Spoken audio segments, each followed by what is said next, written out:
Hello everybody, Ryan here, or MandRproductions, and today I'm reviewing the first ever LEGO Harry Potter Advent Calendar. This thing is something that I think a lot of people are excited about. I'm cautiously excited about it myself. I'm kind of interested to see what's inside. I don't know exactly what all is inside. I fear that it won't be as good as the Star Wars one that I just reviewed on my channel, but I'm still cautiously excited about it. It's $40 in the US for 305 pieces, which isn't too bad. That's in line with the licensed Advent calendars. So for the last, I don't know, decade, the Star Wars Advent calendar has been $40, and the LEGO Friends and LEGO City Advent calendars have been $30. So this is being a licensed Advent calendar is going to sit in that $40 price range. So kind of interesting to see that difference there between the licensed and non-licensed themes. Anyway, we are going to open this up. I am not going to show you the day-by-day opening though. So if you are trying to open one for yourself and not know exactly what you're going to get every day, but you still want to see everything in the Advent calendar, then this is the video for you. If you want to see it open day by day, you're going to have to find another video because I just don't want to spoil that for people that don't want that spoiled. Anyway, the back of the box is going to show the inside, what we're going to see when we open up the front panel of the box, and then we're going to be able to open everything up and have a good time. So with that being said, let me get my knife and we'll cut her open. So the box should just be held together with a couple pieces of tape here, one on the bottom and one on the left side, and that is going to allow us to open up this front panel and then set it down like so, and you have your Advent calendar ready to go. As far as the decoration on the inside is concerned, I think it's pretty nice. You have the Hogwarts interior, and then that just directly cuts off to the exterior there, so you're kind of looking at like a side view of the wall, like a cross section, which is kind of an interesting concept for a Advent calendar, I think. And then with that, you also have the interior and exterior cross section here. Maybe this is like the front porch or something of one of the Hogwarts areas. Not really sure what this is supposed to be. Maybe just the ground on the inside. Just it's a little bit more muddy where the wall would be here. So that's why it makes me think this is just kind of like some place outside. But that is really cool. We're going to go ahead and take a look at every day though. So if you're unfamiliar with Advent calendars, we'll open the first day for you. Basically, you just open the tab like so. It will reveal either a figure or a build and show you how to build it on the inside flap. And then you pull it out. They're all kind of in their own little plastic bags like this. And then the inside part is like this nice papery cardboard material. So if you throw that away, it should be easily biodegradable. But our first figure is Harry Potter. I'm going to open up all the panels and build everything. And then I'll be back with you guys with everything displayed on there. And we'll take a close look at it.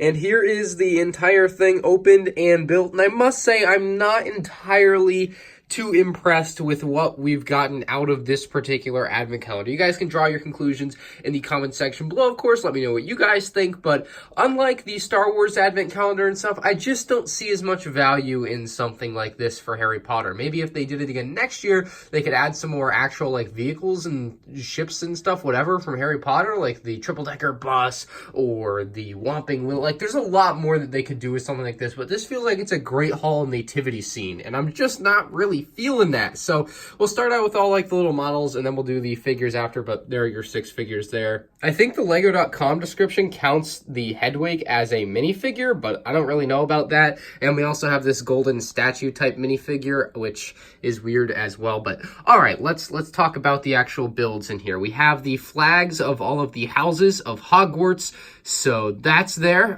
That is a real big filler right there to me. That's just straight filler. There's nothing interesting or additive about those builds to this Advent calendar to me. I just really feel like they're out of place and they don't, like, who wants those? Who wants these? Kids are not going to open these and get excited. It's literally just not going to happen. Change my mind. Like, those builds are just bad to me. Perhaps one of the best builds is the little Hogwarts train that you get. It's a cute little train. It kind of fits in the size of what would be like a play train for a minifigure, I think. So that's kind of fun. But there's also a actually nice looking fireplace to me. You have like mistletoe in there with like a wreath. And then you actually have some 1x1 cheese slopes used for fire pieces. And actually like a genuinely nice little fireplace design. It's cute. It's cozy. It just works well. You have 4 different gifts kind of in the different colors of the houses of Hogwarts. So that kind of works too, which is nice. Like, I like that they kind of try to do that. So you get all those. And then speaking of houses, you also have these very nice 2x2 printed tiles with the house names on this kind of statue here, which is an interesting little build, but I really don't understand what people want this for. Like, do people actually want this stuff is my question with this advent calendar. Then maybe the best part, the highlight other than the figures, are these like nicely built trees. On the outside you have one main Christmas tree, which I think is its own day, and then a couple of smaller ones which are both contained in the same day. Then just beyond that is a little snowman, which is kind of out of place with everything else being kind of Harry Potter-ish, and then you just literally have a snowman. But I guess I did add the witch's hat, which kind of makes it fit the theme a little bit more. I really like the scarf piece that they have for him too. That's the first time I think I've ever owned one of those in Lego, so that's just kind of neat. Moving on, we have a little chessboard here with some different little micro figs on there and different cone pieces, and then I guess the rest of the builds are going to be these table areas. You have 2 different tables with a bunch of different foods and cups and stuff on them. Very interesting palette of food. You have a pie, you have what I would assume is corn there, you have some cookies, a croissant, a little candle on there. Very nicely built tables, and a giant chicken that just didn't fit on the tables for me, but the giant chicken's pretty cool, like, not gonna lie. Who doesn't want a giant Lego chicken? Then you have this little package, which I think was the gift to Harry, I'm pretty sure. So you have like the chocolate on top, and then on the inside, you're gonna find a couple of wands. Close that chest up, you have a little book here, which can open up, and I feel like I've seen this piece before. It's definitely in another Lego Harry Potter set, but that's very nice as well. And then lastly, you have this 2x3 printed tile, and I'll get you guys the best view of that I can, but you can pause and read that if you want, but it does say an entire like paragraph there about the Hogwarts School of Witchcraft and Wizardry. So that's actually one of the cooler printed tiles from Lego.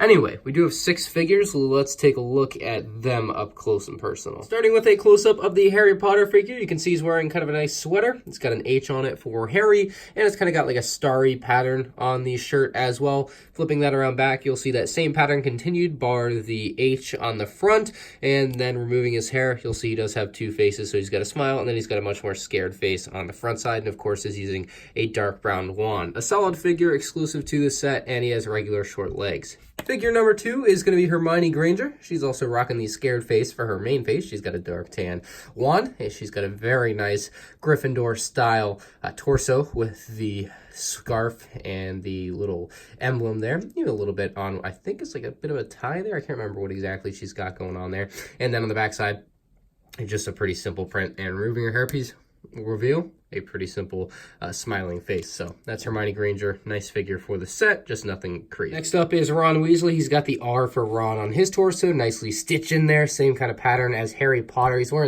He's got basically the same torso print, just in a different color and with a different letter on the front. Same deal on the back with kind of the starry pattern. He's got a regular reddish brown wand. He's rocking the smile on the front side for me, and I can assume there'll be a scared face on the back side. There you go. I don't know what he's scared of, but he is scared, and that's what matters. Ron Weasley.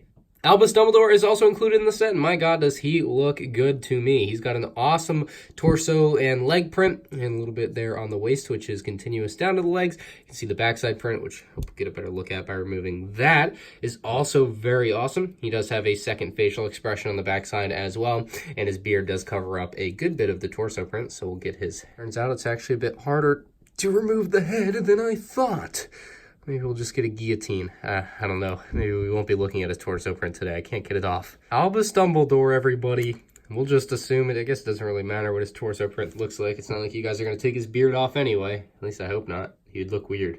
And I believe this is Professor McGonagall, although the Lego.com description of the set does not list this figure as being included, quite interestingly. But yes, very nice green torso robe look, with black on the inside there. Got her little necklace thing there as well. Got a black wand. She's smiling on the front, no face on the back, and she's got the witch hat. Pretty simple figure. I think people are going to be excited to get this figure in the set. I think the figures are going to be the main draw for this set. I don't think anybody's getting excited about any of the builds.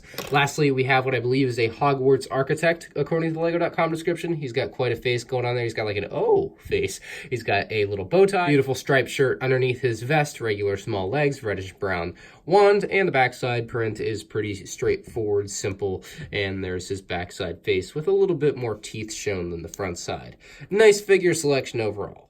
In general, I am not very impressed with the first iteration of the LEGO Harry Potter Advent Calendar. Of course, Star Wars has had almost a decade to refine its special sauce for the Advent calendars. Harry Potter's just kind of getting its feet wet here in the first year of Advent calendars for it. I assume they will return in future years with a Harry Potter Advent calendar. I hope they do, because I'd like to see them improve upon this. I think this is a good starting point, but there is a lot more they can do and a lot more I'd like to see. Let me know what you guys would want to see in a future LEGO Harry Potter Advent calendar from LEGO. I'm curious what you guys want to see, and maybe someone from LEGO will read the comments and take your advice and maybe include it in next year's Advent calendar. I'm curious where they're going to go from here. Obviously, a lot of this stuff, I think, if not all of it, is based on the first movie. Of course, the shorter figures kind of denote that as well. But I think in the future they can go for the later on movies, and we'll see what comes of that. Maybe we'll get cooler builds out of stuff like that. That's what I'm really looking forward to. The minifigs are fine to me. I like the minifigs. You get these awesome torso prints. Ron and Harry's Christmas sweater torsos, I think. So that's awesome. Like, I really like the figures in this set.